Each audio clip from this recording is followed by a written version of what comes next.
Ladies and gentlemen, independent Americans around the country and around the world, happy holidays, happy Hanukkah, happy next chapter in a wild time.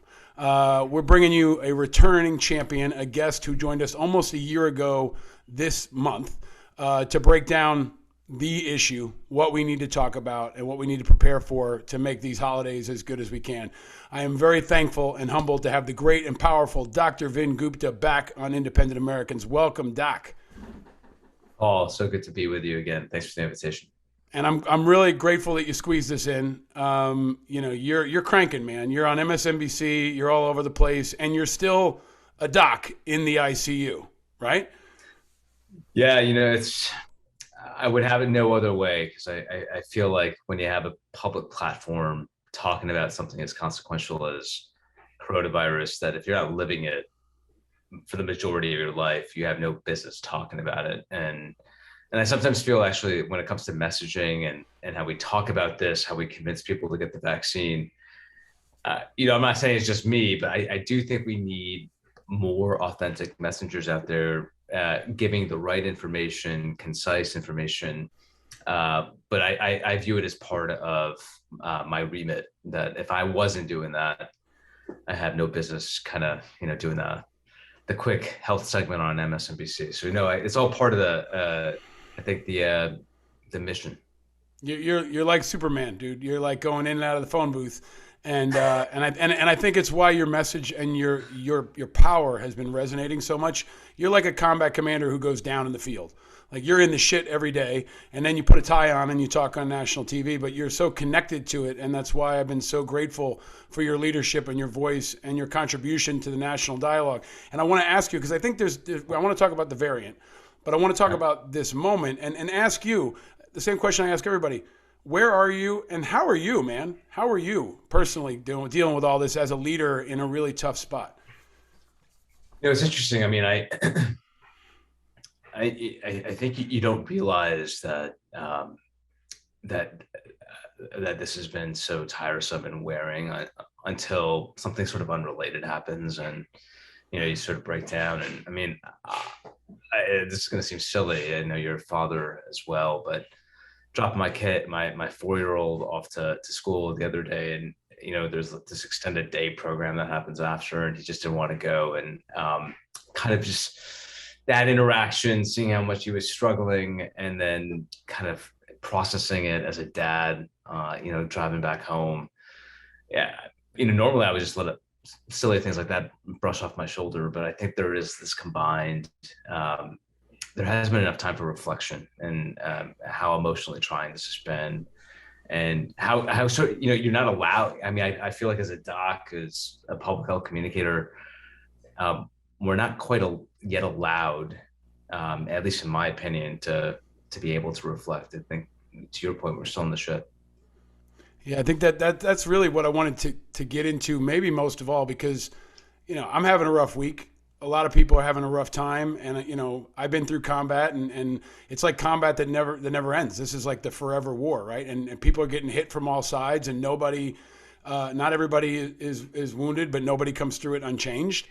And I think there's a real feeling in this country right now that we just keep getting hit from all sides, and winter's coming. I think there's a sense of dread even, and just like, when is this shit going to be over? So let me ask you, because I think this is really important. How do you deal with your stress? How would you, we don't talk about this, but as a leader, as a parent, what works for you that gets you through these hard times? Because you've been through them before, nothing like this, but for folks that are listening saying, hey, how do I get ready myself? Not just for the variant, but for this tough time after getting hit over and over again. I think a few things. For me, I'm a runner, and the days in which I'm able to take an hour and do 4 to 5 miles and have that peace is the difference between sanity and insomnia. And I do actually think, I mean, as a pulmonologist, we get trained in sleep medicine, and I really try to drill down deep on how, despite a stressful existence, all of us are living in stressful times, how do you just get 7 to 8 hours, if you're lucky, of REM sleep, high quality sleep? And a lot of that is tied to, are you active?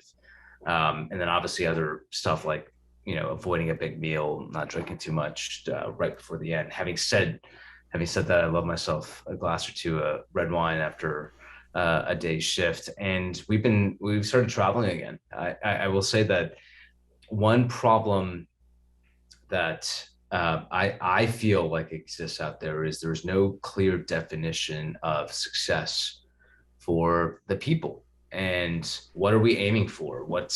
How worried should we be about this new variant? And, if we had a clear understanding of what success looked like, I think people can hang on to that and say, okay, that's a mental model for what I need, that I know what we're aiming for. People need goals. And then as a result, you can make informed decisions about traveling, as an example.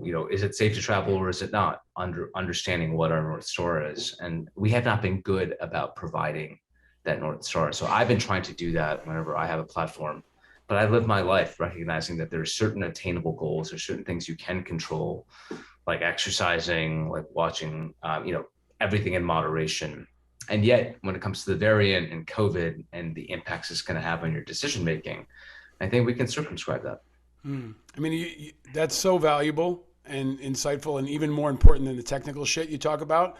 I think this is really the insight that people need right now. They need that bedside manner from not just you, but from the president and others, right? Like, I've been in combat, I'm teaching students, and I see so much stress, but there's also clearly no end state. So it does feel like a forever war. There's no period of mourning, right? There's no like recognition of loss and grief, and that we've all been through this. So I feel like that's a part of it too. But there's also, if it is combat, I think about it that way sometimes, right? Like, I wouldn't go out in combat drunk. I wouldn't be looking at my screen. I would try to get sleep. So you kind of got to go back to basics, right? And you're good about Sure. that. So as we get ready for at least winter and a new variant, what's the best way for people to prepare themselves for this next push? Well, I think more than anything, we need to understand, why is it that you get vaccinated against a contagious respiratory virus? And I think this has been something that I've been really saddened to see, that there is not a clear understanding of this amongst the lay public, in part because our leading health officials have really confused the messaging here, not intentionally, but it just is what it is. Let's not rehash it. But the reason you get vaccinated against a contagious respiratory disease like influenza or now coronavirus is not to prevent a positive test for mild symptoms from that virus. It is simply to keep you out of the hospital and prevent severe illness. That is what respiratory vaccines against respiratory viruses have been historically designed for. That's been the barometer of success. That is exactly what we should be anticipating for the existing crop of vaccines as these variants emerge. Because, Paul, this is not going to be the last variant. There'll be a theta variant, Right. a sigma variant, you name it. And we can't have a stock market crash. We can't have what we had over the last week, because it doesn't make any sense. So if we understand what we're shooting for, this North Star, like, hey, I get fully vaccinated. I'll come back to what that means in a second. All right, I'm protected from VIN in an ICU, but I recognize that there's some risk and I might get sick. And oh, by the way, getting mildly sick with stuff is part of life. That's actually not the worst thing in the world. If we could rebuild that reality, that recognition that sickness is, especially mild illness, is just a part of life. Right now we're wanting no risk, in part because that's what we've been led to believe. That's the expectation that's been given to us by our leading health officials. As if we can do away with that, recognize why we get vaccinated. I say get the booster, the third additional shot, as I like to call it, because I do think 3 shots is probably going to be what that initial series looks like to be fully vaccinated. Then you should feel free. I mean, I just came back from a trip to a beach destination. I'm so thankful that I did it. As long as you're using common sense. I mean, at this point, we all kind of know what that is, right? Mm-hmm. You're in an airplane cabin, put on a mask. It's not a big deal. It's the law. But like, even when it's maybe the law goes away, I don't think it's the worst idea, especially cold flu season. Put on a mask, basic infection control measures like sanitization, all those things. But then as long as you get fully vaccinated, in my view, that's 3 shots. That's the definition. Right. You should be able to go about your life as you please. And everything with coronavirus actually should be nothing more than a nuisance and a news cycle, nothing more, nothing less. I'm glad you framed it up that way, because we kind of got to, it's a new normal. Things aren't going to be like what they were before. And I've been teaching about the 20th anniversary of 9/11. There will never be 9/10 again. That's fantasy land, Mm-hmm. and that's ridiculous from politicians. So similarly, we all got used to going through metal detectors. We all got used to taking our shoes off before. We got used to a number of things. You can't just jump up in the cabin on an airplane anymore, right? Like we made these changes that were necessary as ISIS and Al Qaeda and ISIS-K and all these different threats, evolved. I think there's a bit of a power in understanding that things are just going to be different, and we need different leadership, and we need candor. Part of that extension that I want to dig into with you that I haven't heard you talk about. You're also a reservist, unless you change your status in the military. The military is not fully vaccinated here, and in my view, this is a problem. Even if it's 5% that's not vaccinated, it's 5% that's vulnerable, right? And we can't afford to have 5% of any part of our military vulnerable any more than we can afford to have them running around with no helmets on. Can you talk about this? If you were the defense, if you were the president, or you were the Secretary of Defense, would you handle this any differently than they are right now? And I guess that's the biggest question. Would you handle this any differently? Can we do better there? No, I wouldn't, because I think this is a force protection issue. I mean, I've been intimately involved at our base, Joint Base McCord, and other efforts across the Fourth Air Force to have discussions with both the active side and the reservist side to try to get them and their questions answered before the deadline, which has just recently passed, to show proof of at least making your way towards getting fully vaccinated. And so what you hear in the civilian world is what you hear in the military world in terms of just concerns, questions, religious objections. I often hear amongst those that are just really rooted against it, that they didn't like that way back in ancient history of potentially some fetal cell lines were used as part of the R&D for some of these vaccines. And that's not untrue, but there's also that was ancient history, and it was all by consent. And so there are some of the same themes that you're hearing across parts of society in the military. But if I'm the president and President Biden, Defense Secretary Austin, I thought they did exactly what they needed to do, because this is a force protection issue. This is a readiness issue. If we are saying, and oh, by the way, and you know this, Paul, to be in the military as a traditional reservist, in my case, active duty, whatever, you have to be deployable. And to be deployable, you have to have your IMR green, meaning your individual medical readiness. There's more than just COVID that's mandated for you to get from a vaccination standpoint. So this, to me, is all silliness. It's all politics. It's all sort of cultural war stuff. But the common sense thing to do is exactly what they did, and I would have handled it no differently.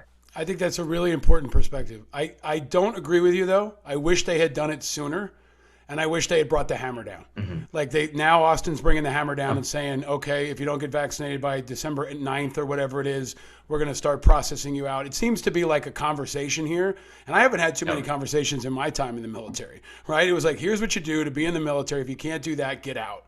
Right. Yeah. And so it seems like this has opened a door that now is becoming a bigger problem, because you've got National Guard units that are saying we won't do it.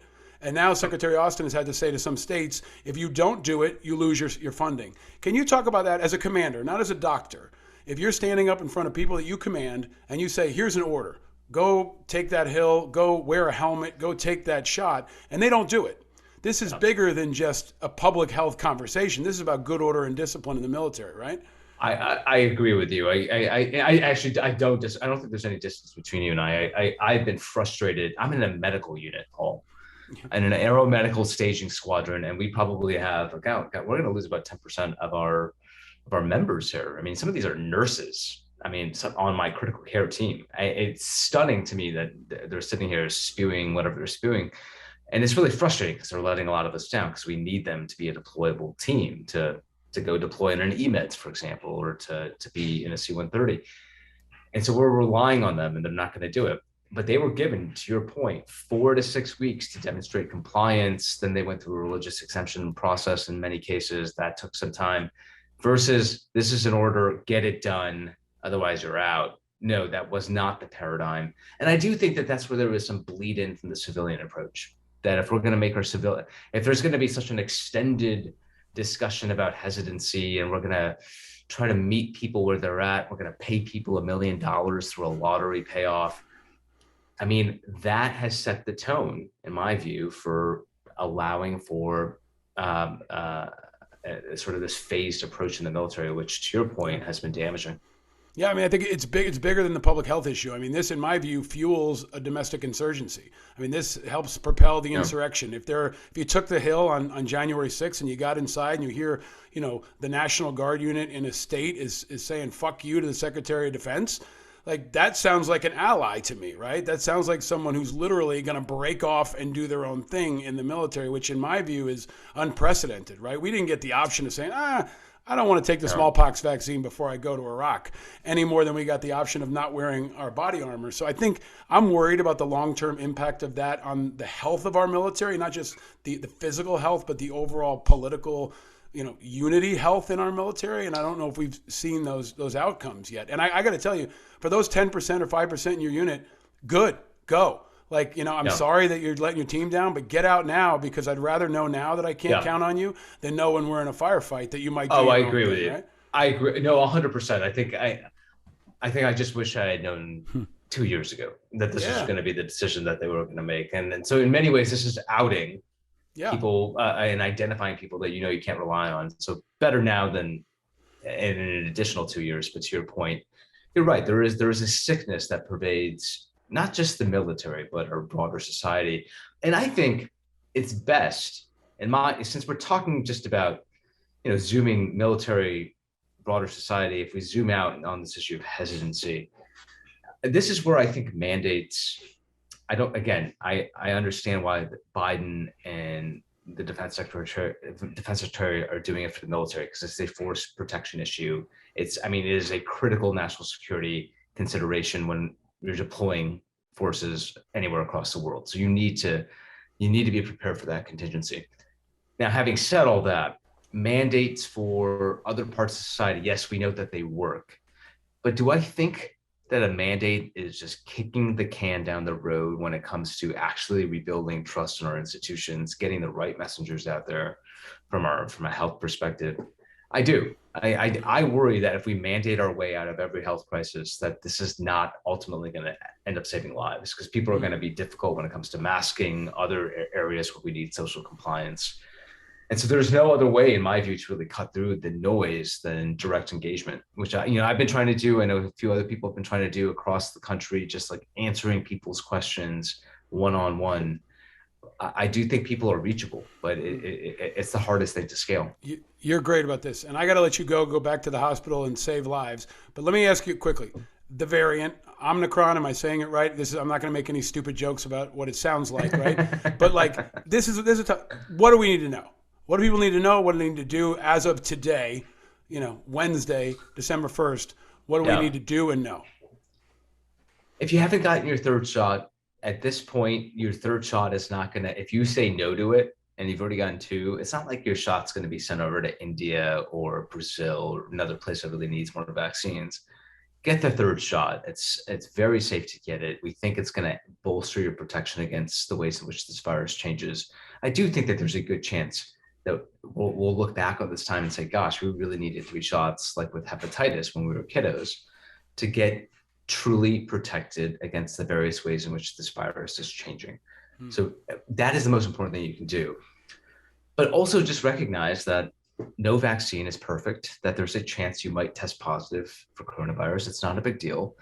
In 2 weeks' time, when Pfizer and Moderna come out with their lab-based studies on the ways in which Omicron is impacting vaccine effectiveness, be prepared that those numbers, those percent effectiveness numbers, are going to probably be a lot lower, and it's going to cause a news cycle. It's going to cause the stock market to crash. But when you double click on it, look for the devil's in the details. What's protection against severe illness going into the hospital? And I guarantee you that number is still going to be quite high, and that's all that matters. So we need perspective. We need to stay calm. All the things we've been doing already. I would encourage folks to do it. because we're in for another difficult cold and flu season. Next 3 to 4 months, we're going to lose about 10,000 Americans week over week. Paul, a lot of the vast majority of those, of course, are going to be unvaccinated. So it's a sad preventable case here. And yet, I don't think that coronavirus needs to be the disruptor that it was at this time last year. I think I keep going back to the battlefield. You can run around on a battlefield with no body armor and hope you don't get hit, or you can put the body armor on, and if the hit comes, you're protected, right? And your family's protected, and your unit's protected. So, I've been saying it all the time: don't be an asshole. Get the shot, and know that we are very lucky to have you leading the charge through all these different phases of this. You do it with heart, you do it with integrity, you do it with charisma, and you're cracking through, man, in a way that I don't think anybody else does. And especially on these issues in the military and veterans community that are uniquely difficult and uniquely important, you've been a hero. We say look for the helpers all the time on this show, and you're one of those helpers that are running in when others are running out. So thank you for your leadership and your courage. And I'm glad you got to a beach. If anybody needs to be on a beach, it's you, man. Oh, it was too short. Paul, as always, thank you for your leadership. Truly, you're the convener for all of us. We rely on you and your leadership, and just kind of being our guiding light here, both in the military and otherwise. So thank you, as always. Thanks, brother. Happy holidays. Stay vigilant, my friend. Thank you, sir.